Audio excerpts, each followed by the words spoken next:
Welcome to another episode of You Had Me at Cheese, where my girlfriend, Venus, and myself, Eclipse, explore the many different aspects of the human experience. We are here with our selection of cheeses, and Venus has a glass of wine ready, so feel free to bring your favorite snack and join the party.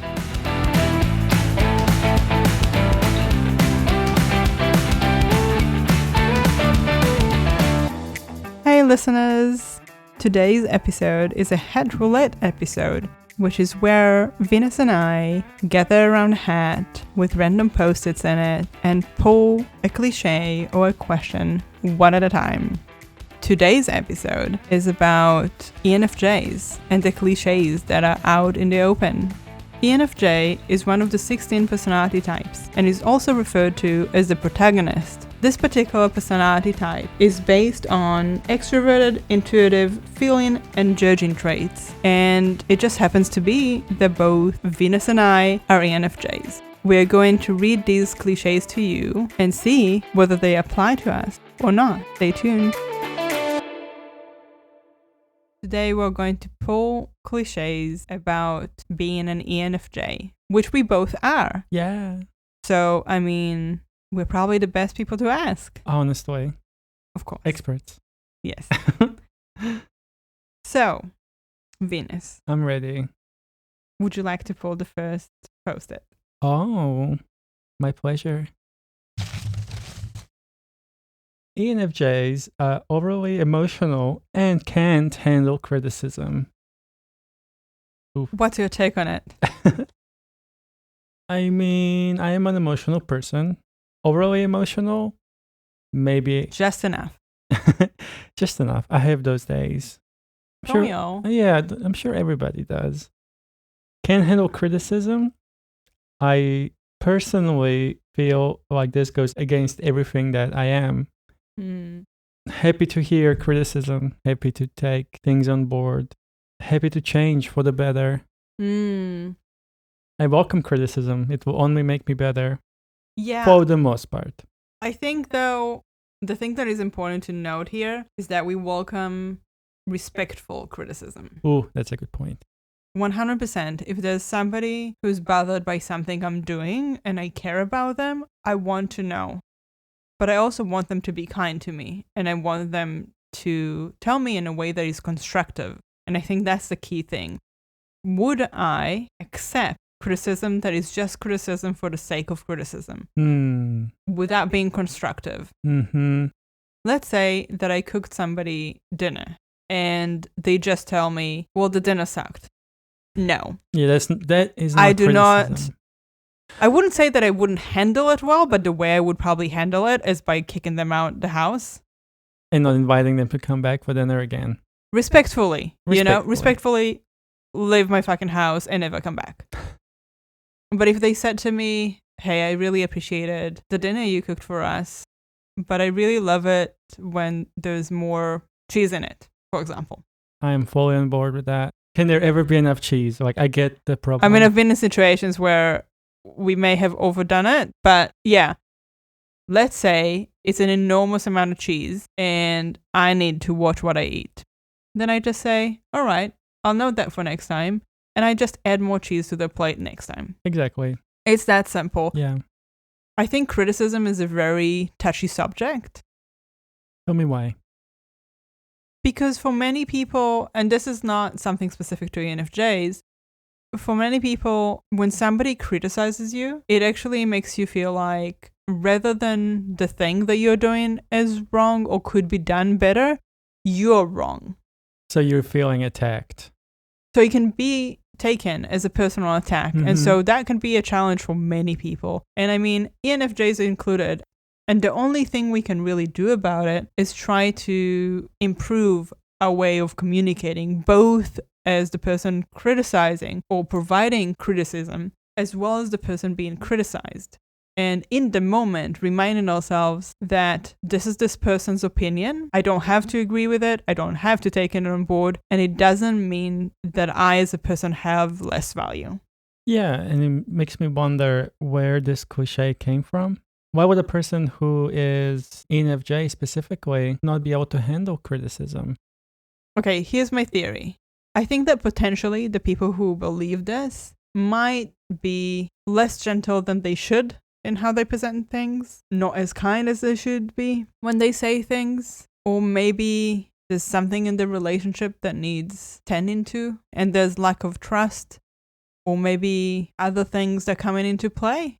And so they're getting big reaction in their minds. Mm-hmm. But there might have been other things that they could have done to address it differently that wouldn't have provoked such a reaction. And I know a reaction are our responsibility, but with that said, there's only so much we can take on when people are being unkind to us. The other thing I want to comment on is this idea of being overly emotional. I think we are all just emotional in our own way. Mm. Some people are more, some people are less. There's no right way of doing it.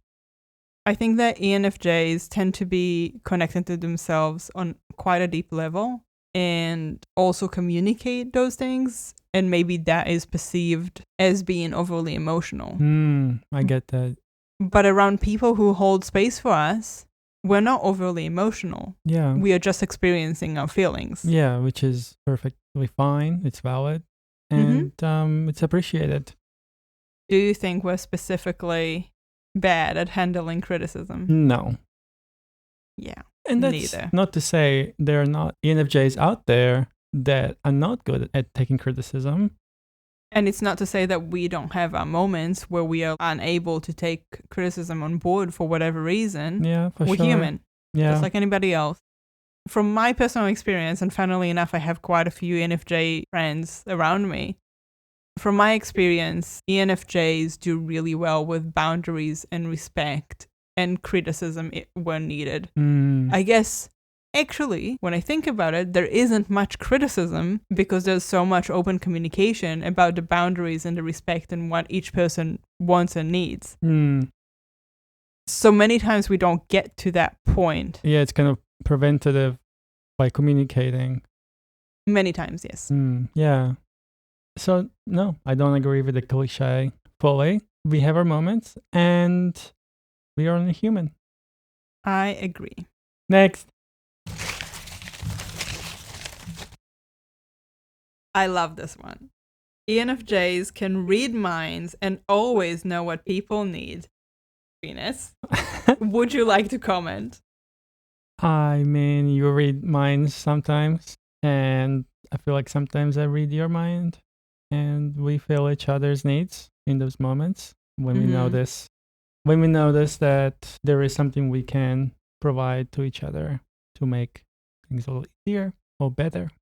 Again, I think this goes back to an emotional connection, as you were talking about the previous cliche. And it's just being aware. It's the awareness of being emotionally connected that makes it seem like mind reading to some people. What's your take on it? So first off, we are not mind readers. However, the N in ENFJ stands for intuitive. And I think that's where the confusion comes from. Because we tend to be very intuitive, and the more we know somebody, the more we can intuitively guess what it is that they want or need in that moment or what they're thinking. Yeah. So it can feel like we are reading somebody else's mind, but we are not. We're just making a calculated or less calculated assumption. It's almost like a gut feeling in a way. Yes. You and I have joked with people that we share a brain. And I think a better way to say it is it's a little like we have a radio channel, but nobody else hears it. So sometimes we come up with the same ideas around the same exact time, and they're almost identical. Good moments. Love those moments. So I think it does get to a level where it almost feels like mind reading. Yeah. But I think it's just caring and being intuitive and wanting to know what will make the other person happy. But with that said, we don't always know. And so we've talked about it. I think even yesterday, where I said to you, if I miss something, if you want something and I missed it, I need you to tell me. Yeah. Because I'm just not going to know otherwise. Yeah, after all, still need to communicate. I know. Just like peasants use our words. Ugh. Ridiculous. Honestly. No, not mind readers, but I understand where it comes from. Sometimes it's simple moments with people that you don't even know. I recall a particular moment where I was in the kitchen of a housewarming party with this random person that I've never seen before. And we just had a bunch of strawberries and whipped cream, which was great. Yum. But we were out of strawberries. And I was about to put the whipped cream in the fridge to keep it for later. And I locked eyes with this person and I just kind of looked at them and I was like, would you like some whipped cream? Mm-hmm. And they were like, how did you know? I don't know. It just made sense. You know, I saw you looking at it. I'm holding it. I know there's no strawberries anymore, but like whipped cream is still whipped cream. Yeah, it's delicious. And so I would be that person. probably. But yeah, it's just like simple moments like this. I could have been wrong.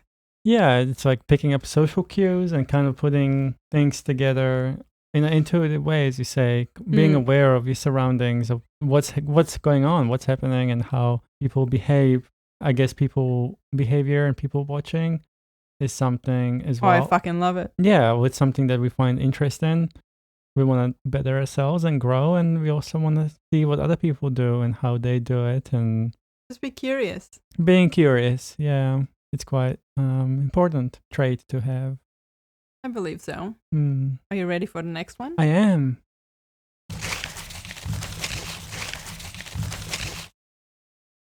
ENFJs are natural-born leaders who always take charge. What's your take? So, just because one can take charge doesn't mean they're good at it. That's a good point. I also think that just because somebody can take charge doesn't necessarily mean that they will always want to. There is that too, yeah. Can't say I've really heard that cliche before. Well, I mean, ENFJs are known for being great leaders. Barack Obama is an ENFJ, so is Oprah Winfrey, Martin Luther King. Oh yeah, interesting. Yeah. I mean, I can see it, being able to have a voice, to not be afraid to speak, to be intuitive. Or be afraid and do it anyway. Yeah, exactly. Personally, looking at myself, I do many things that are scary or anxiety provoking, and I don't know, I go for it. I mean, realistically speaking, creating a podcast from scratch is pretty scary. It is. Would I be a good leader? I mean, I think so. Yeah, I think so. I might need some guidance, and that's okay. We all do, though. Yeah, I do agree with that cliche. You do? Just looking at myself, looking at you, knowing myself. I can see lots of good qualities that you will lead with integrity and with passion and care and kindness. What do you think?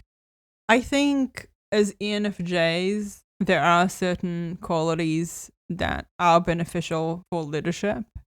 I think it is always something that you need to work on. Even if you have great qualities, you always need to continue to grow and look for ways to improve. And that's a part of what being a good leader is. Yeah. I also think that even the best leader in the world wouldn't want to be a leader 100% of the time. I think it's very tiring and very time consuming to do it well. It takes a lot of brain capacity. Being under pressure is stressful. Yeah. I think that even in cases where we look at people and we go like, oh, they're amazing leaders and they do those things in their work or in the community, etc. Almost every person has a space in their life where they're not actually leading. Whether it's somebody being the breadwinner and coming home to a household that the other person is actually leading. And yes, I see that as leadership. Making sure that everybody is where they should be, everybody has their food, everybody is dressed up, all the chores are done. To me, that's a form of leadership. It's household leadership. It is, yeah.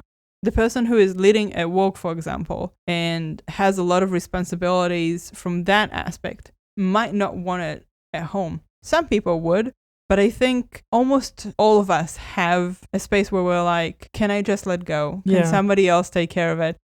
I think nobody is 100% something. No, we are all kind of fluid in a way. I think there's, it's a scale. It's more to that direction. Some people don't want to lead at all, and some people want to lead like most of the time.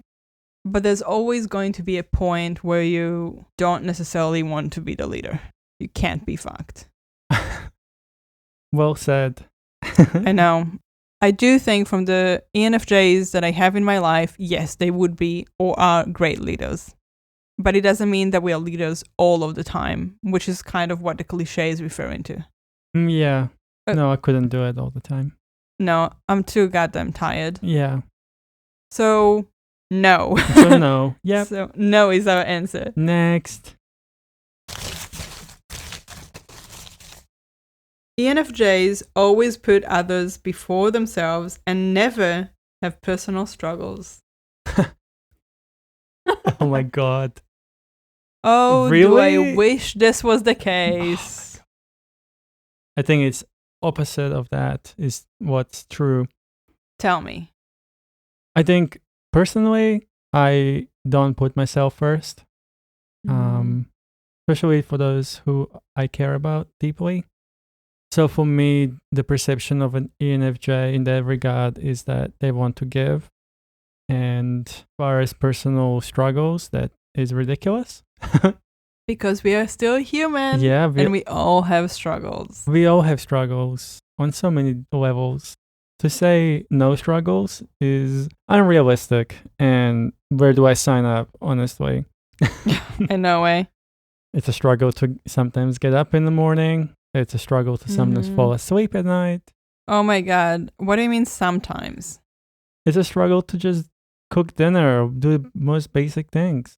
But we still do it and we still struggle and we just, like everybody else, choose our hard. Do you think that that's something that you want to change? Putting others before yourself? For the people I care the most, probably not. Really? Yeah. Okay.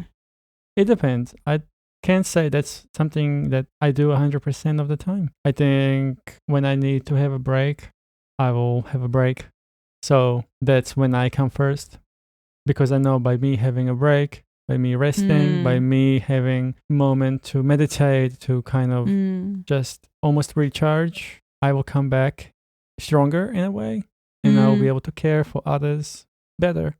I agree. And it means communicate better. And it makes things easier for me personally. When I'm in a good space, I can give more and I can feel better. What do you think? I think... Do you have any struggles? I mean, when do I not have struggles? Is an easier question to answer, and that would be never. But I think that's just like the human experience. Well said, the human experience. I mean, I do hope that at some point we'll be in a place where we don't have as many struggles, or that our struggles are more minuscule, or just not as often, please. But everybody has struggles. And if you look at somebody and their life look perfect, you're probably wrong. They probably want you to think their life is perfect. Or they don't know how to communicate that they're struggling. Yeah, usually it's a combination of both. Yeah. So to answer that part of the cliche, no. I do have struggles. You have struggles. All the ENFJs that I know have struggles. I mean, how could we not when we live in this world? Yeah. In terms of the concept of putting others before myself, I must admit that I have pretty good boundaries. The people I keep close tend to be people who not only respect boundaries, but also care for them. Often we would ask each other, do you have the capacity to provide support right now? What kind of support would you like? Those things really help us understand each other and know whether we are in a position to support one another. And if I don't have the capacity, the people I keep around me and are close to me tend to trust me enough to know that if I can't be there at that particular time, it's not because I don't want to. And they're able to provide reassurance, and I do the same. And so we say to each other, there's no pressure responding. Even when we are going through a lot of turmoil, we tend to say to each other, there's no rush responding, because it's not about that. It's not about making your friend respond to you when they are struggling.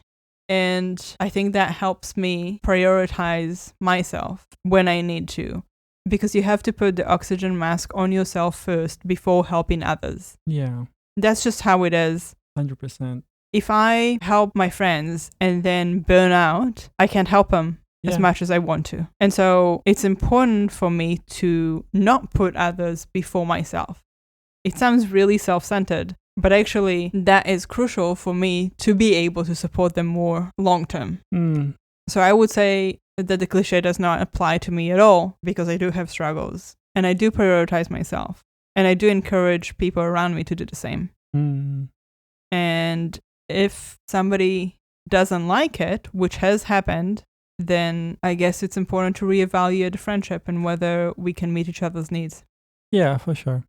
With everything you've said, here we are, two NFJs, and we have very different experiences. So don't assume. Don't assume, yeah. Not everyone's built the same, and the cliché is a cliché, and it's not always true. I mean, that's why we're here. We're here to talk about clichés and whether they're true or false. Yeah. Are you ready? I am ready. For the next one. I am. Next.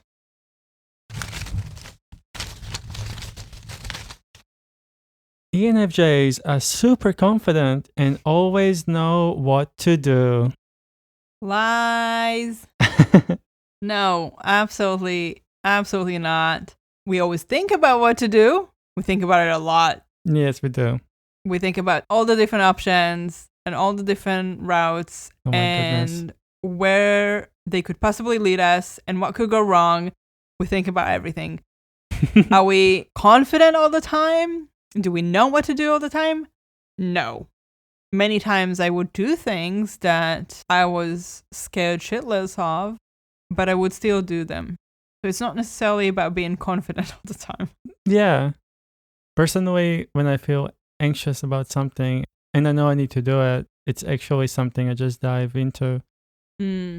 So an outsider may perceive that as actually confident. Correct. And I might say, yeah, I am confident, but that doesn't mean it doesn't come with all those feelings of going, you're not good enough, you don't know what you're talking about. Imposter syndrome about just speaking up or whatever it is that you need or want to do. And I agree with you. I definitely overthink things or think about different avenues, but that doesn't mean I know what to do. I want to share. I think I know what we should do. I want to share it because I've thought about it, and I have thought about it in a way that it branched out into multiple ways and kind of theorized it ahead of time. But I don't know what to do. Yeah, so I think the consensus is no. This cliché is not correct. We're not always confident, and we don't always know what to do. Yeah. But whenever you're in doubt, eat more cheese. When in doubt, cheese it out. Oh my God, yes. Next. ENFJs are obsessed with making people happy. Interesting cliché. What's interesting about this cliché? I'm just wondering how it came to be. Because people pleasing or making people happy is not something everybody does. But why ENFJ specifically have this cliché? Personally, I think it's not an obsession, but I do really enjoy making other people happy. Yeah, it's such a good feeling. Yeah. And whether it's, giving them ice cream and seeing them light up, or giving somebody a thoughtful gift, or just listening to somebody and holding space and seeing them feeling this sense of relief. or even just helping somebody with a CV and making them feel more confident that they will be able to find a new job that is better. Anything that will make somebody else happier that I know is related to something I did. It sounds really self-centered, but it makes me feel good and I like it. Am I obsessed with it? No. As I said, I prioritize myself. I prioritize my needs. I am very much my first priority, but I do want to care to those around me, and I do care deeply. And in many aspects, I try to curate things to each person. Maybe that level of care is being perceived as being obsessed with somebody else's happiness. Yeah, and personally, I like to make people happy too. I know. When I'm happy. Your cooking makes me happy. Oh. Your smile makes me happy. Wow. You make me happy every day. You do too. And when others feel happy, I feel happy. And when I feel happy, it's almost contagious. Yeah, I want to share the happiness. And again, not to the level of obsession, not to the level where you would do anything. Yeah, and it's not like people pleasing where you put others' needs ahead of yours every single time to cater to someone else's happiness or joy when you don't have the capacity for it to give that. I just mean that I like to make people smile. I like to make them feel good in their body. And if I can't do it in the moment, then I can't do it. And it will be communicated, and that's okay. Yeah. So overall, we care about your happiness, but we're not obsessed with it. Yeah. So I guess the cliches. Wrong. Yeah. Oh no. Surprise. Okay. Are you ready for the next one? I am. ENFJs talk too much and dominate conversations. I mean, we literally made a podcast. Yep. Where we talk to each other. Yep. All the time. All the time. We were just like, hey babe, I really like talking to you. I really like talking to you too. Let's talk more. I think there's a reason behind this cliche, and it's quite valid, I would say. Yeah. ENFJs do like to talk. We do. A lot. And I think it's because it's a form of connection. Well said. I agree with that. So it's not that we talk to listen to our own voice necessarily. It's that we talk because we want to be heard and understood. And that is something that is really important to us. Would you agree? Yeah. And I would add to that we are curious. So when we do talk to each other, is to be curious and find out other points of views and get to know the other person more, or just to simply share. I personally don't like my voice, so I don't enjoy hearing it. I do enjoy listening to your voice. Thank you. You're welcome. So it has nothing to do with that. I don't want to talk just to talk. I want to talk to connect. 100%. I think there's also a very important part about being mindful and aware of how much, not specifically time, but how much space, I guess, you're taking within a conversation, and whether the other person is feeling talkative as well. Would they like to share? Asking them questions, encouraging them. The fact that we like to talk does not mean that we don't like to listen. Yeah. And personally, in many of my conversations, it can be very one-sided in terms of me asking a lot of questions because I want to understand on a deeper level what they're sharing with me. Yeah, and for the other point about dominating conversation, when it does happen, it's because we're passionate and we are excited to share. We're excited to be part of the conversation. But we will give space. And so, yes, we love to talk. We love to talk to connect. And if we do dominate a conversation, only for a wee while. Yeah. So it's kind of accurate.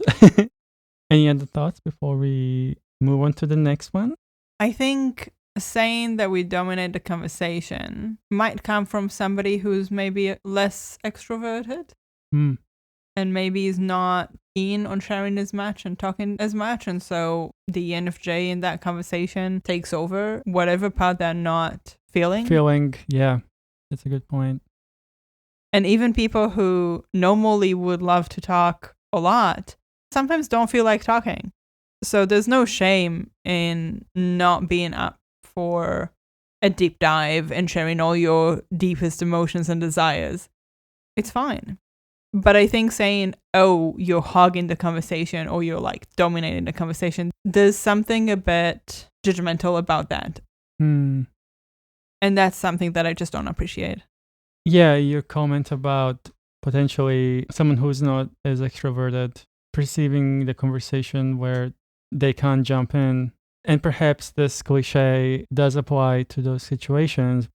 I mean, I do think that sometimes you notice somebody isn't talking as much and you can ask them a direct question to allow them the space to talk. But if they're not engaging, it's like pulling teeth.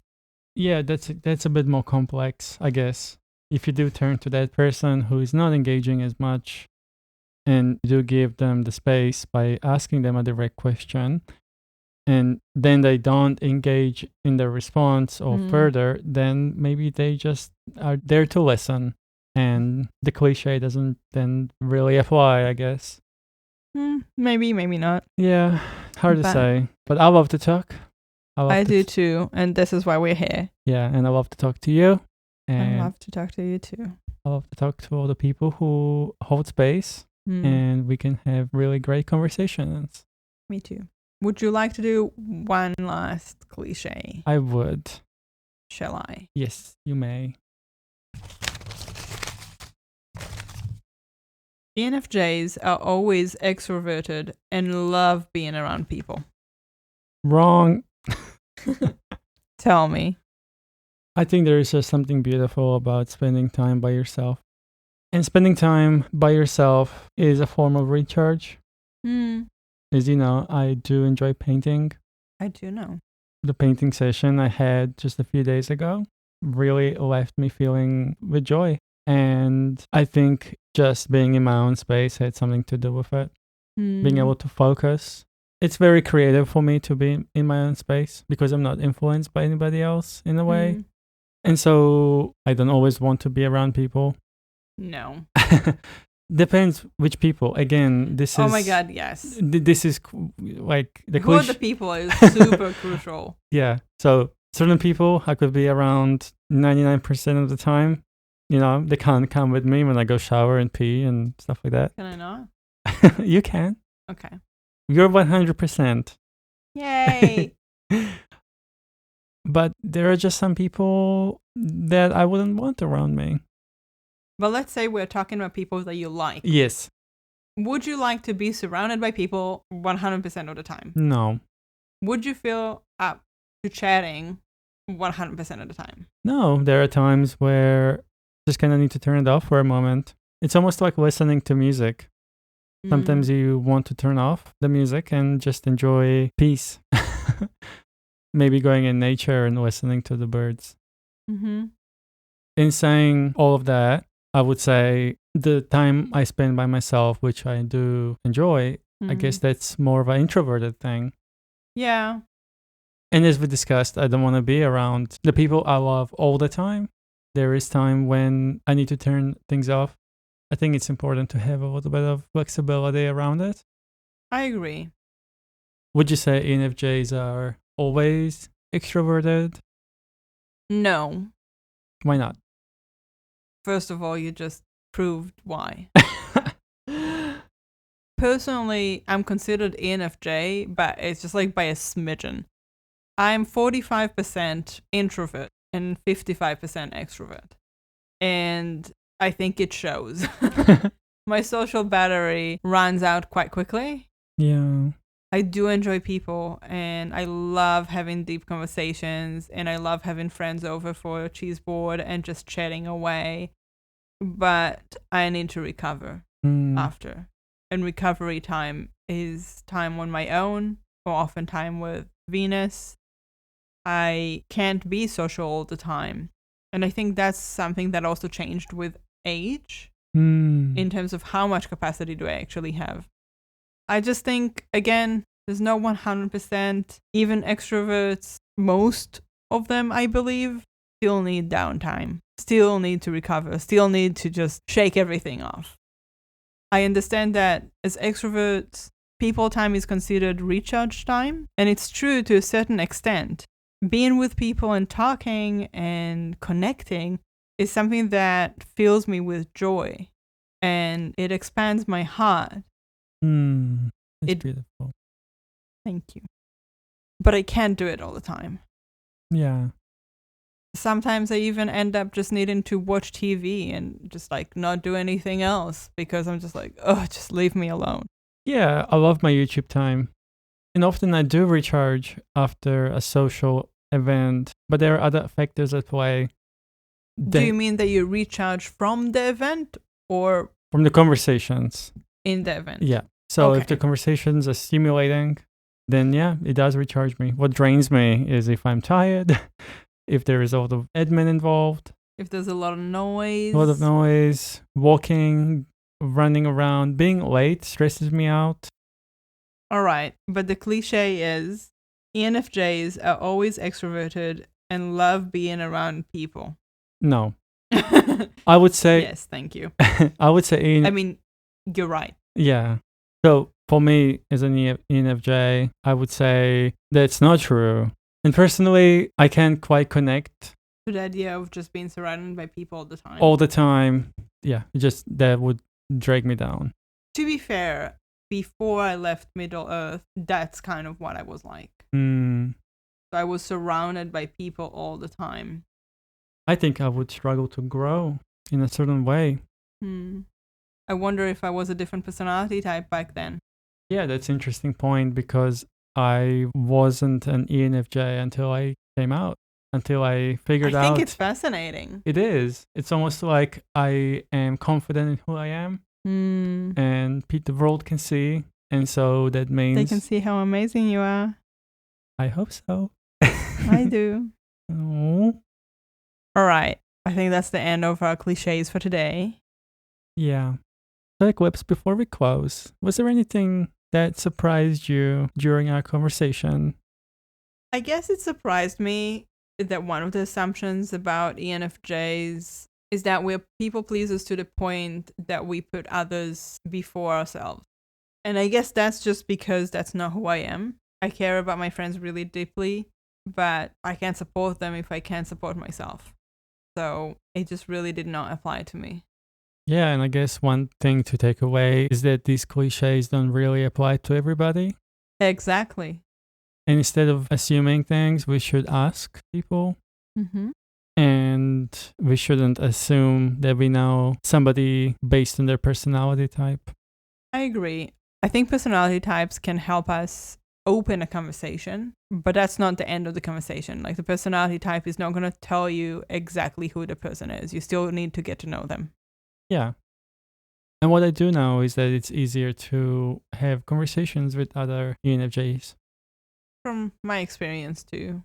But it doesn't mean that I don't have friends who are not ENFJs. Of course. Yeah. I am open-minded like that. Yeah.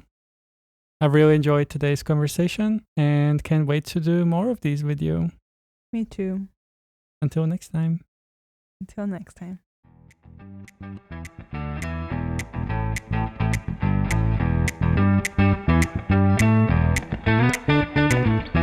We have reached the end of our episode and hope you have enjoyed your snack as well as our conversation.